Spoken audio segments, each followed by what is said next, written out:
So since the glazing for Jude Bellingham has been getting out of hand again, since he's scored a penalty kick against weak opposition in La Liga, I wanted to show to everyone what Darwin Nunez was able to do to him a few days ago when he played Liverpool. Here you go.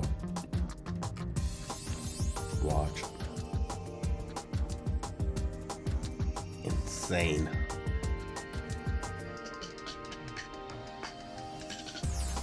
It was nasty work right there.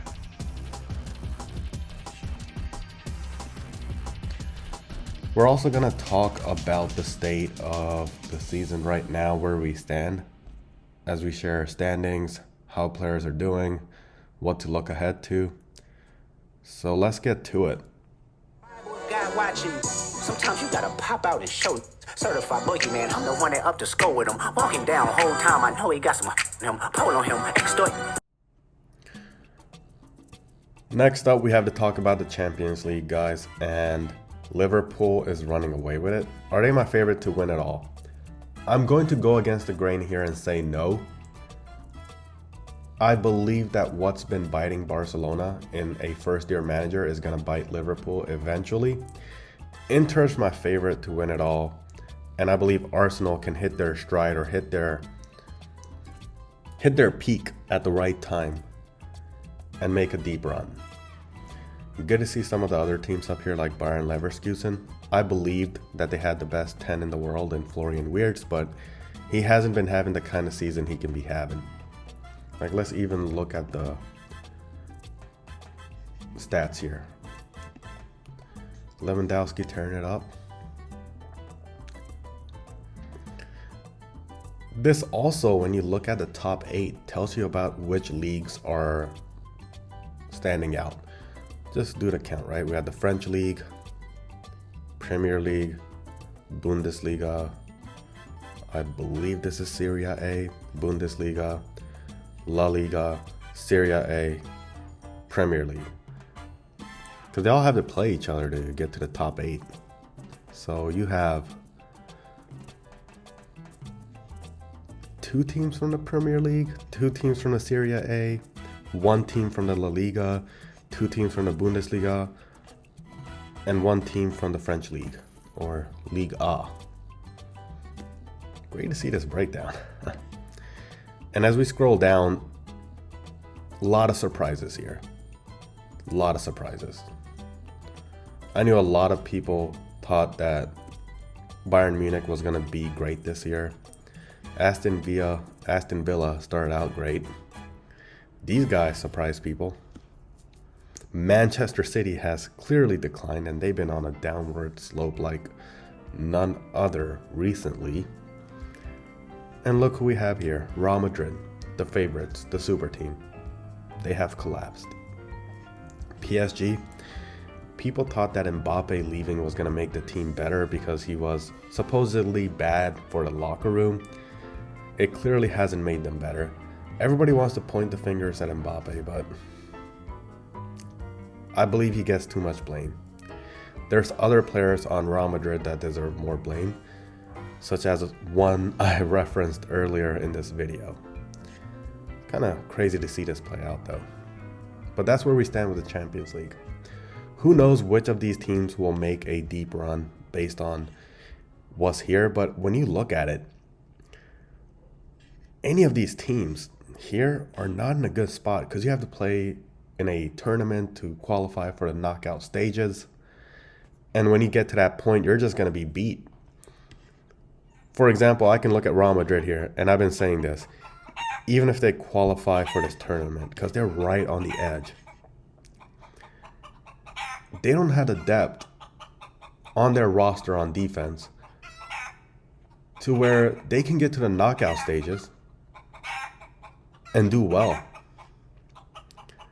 Because you're playing way more games than any of these teams over here. So if you're here, you're not really having much of an advantage. You're at a clear disadvantage. Next up, we have to talk about the leagues. And we have to start with the best league, the Premier League. Liverpool is clearly running away with it, with Chelsea and Arsenal at their heels, if you want to call it that. Brighton surprising people, and Manchester City, on a downward slope. How's it going to fix itself? But Manchester United is in the top 10 again. Newcastle's fallen out of the top 10. And this is the relegation zone. What's been the most surprising? We can start with Manchester City not being number one. That's a little surprising. Because who would have thought? Who would have thought that Manchester City would be this far down? Chelsea, before the season started, we all said that, not we all said, but a lot of people had them not being in the top four. Brighton has surprised me. I did not see them coming. Liverpool, no Jurgen Klopp, no problem. Clearly the most dominant team in world football right now. Tottenham still lurking around the top 5.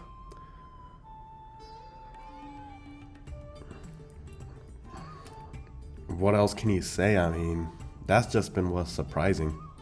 Manchester United is going in the right trajectory. You look at ever since they sacked Erik ten Hag, it's been draw, win, draw, win. And y'all can check me on this, but it's only been great things happening ever since they got rid of the parasite, which is Erik ten Hag. And Brentford, surprising people. Any of these teams on a good day could potentially end up playing well against the top teams in other leagues. And speaking about the other leagues, I only wanted to talk about one more league. And before I move on to the La Liga, this is pretty close, but Mo Salah is creeping in. He's going for that goal record, or not goal record, but he's going for that golden boot of Erling Haaland. This guy came out of nowhere. Now we get to the La Liga. Barcelona. Not in a good spot. I know they're at the top, but not in a good spot. They are trending downwards. Real Madrid is not going to do well in the Champions League this year. They're not going to go deep. At the same time, though, they can still win the La Liga. And Atletico is creeping back in. Atletico's been silently making a good run. 4 wins in a row. They've been making a good run. Anything else surprising us? Relegation zone right here. Not really. The big three are the big three as usual. Barcelona is slipping, but look at how tight the race is right now with the big three, 32, 33, 34. Any of these teams can make a run and get to the top. It's a lot tighter than the Premier League. I'll say that much. And Robert Lewandowski is having a season of a lifetime. At the age he is, he's 36 years old and he's doing this. That's amazing. Rafinha's right behind him. Mbappe has 8 or so goals this year, and as for Jude Bellingham, he only has 3 goals, but people are still glazing him. Finally, I want to talk about the players and player stats. So what I did was I went on transfermarket.us and looked at the top 5 leagues and looked at goals and assists. We're going to filter it based on the points based on both. So if we go by that, Harry Kane is silently having a great season. Robert Lewandowski is surprising everybody. I think he might actually have the most goals out of any player in the big 5 leagues. Mo Salah, silently having a great season. Well, not silently, surprisingly. We're just looking at it, looking at what's going on here. So the top 10, Vinny's up there. 8 goals, 7 assists. Not bad. Cole Palmer once again impressing.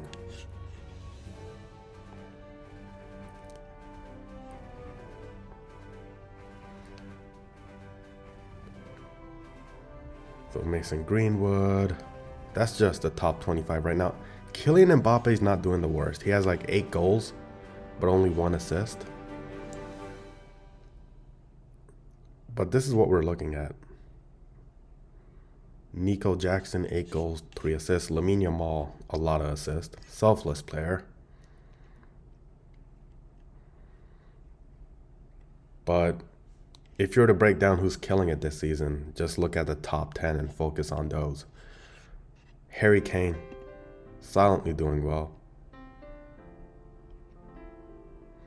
Robert Lewandowski is probably having the best season of any player in the Big 5 leagues, but let's just break it down a little bit more. Like, let's do it based on just goals themselves.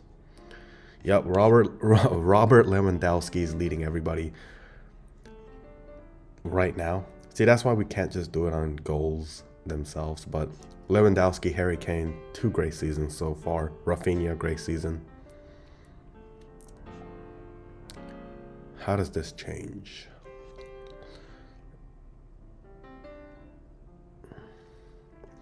Now let's look at the assists, and I'm only going to look at them because a lot of Madrid fans come at me for this. They're like, well, Jude Bellingham might not be scoring a lot of goals, but at least he's contributing a lot to the attack or gathering up a lot of assists. Let's see. Okay, Saka.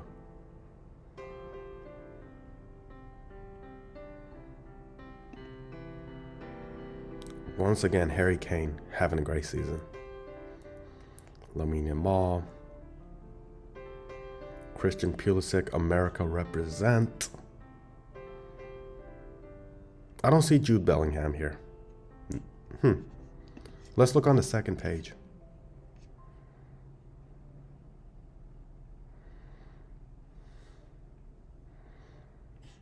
No Jude Bellingham. Did I miss him? Let me know if I missed him. Florian Wirtz, I think he could be doing better. He was my pick for the best midfielder moving forward. My prediction was that we look back 5 years from now, Florian Wirtz will regularly be in the conversation for being the top 5 players in the world. So far, not looking like it. He's been quiet. He's been silent lately. So I don't know where the Jude Bellingham Glazers are right now. He's not having a great season. As for who is having the great seasons, at this rate, I feel like the winner of the Ballon d'Or for next season is going to be either Mo Salah. Who else? Let's just go by this right here, the point system. Or Robert Lewandowski. Either Mo Salah or Robert Lewandowski. I would give it to Mo Salah at this rate.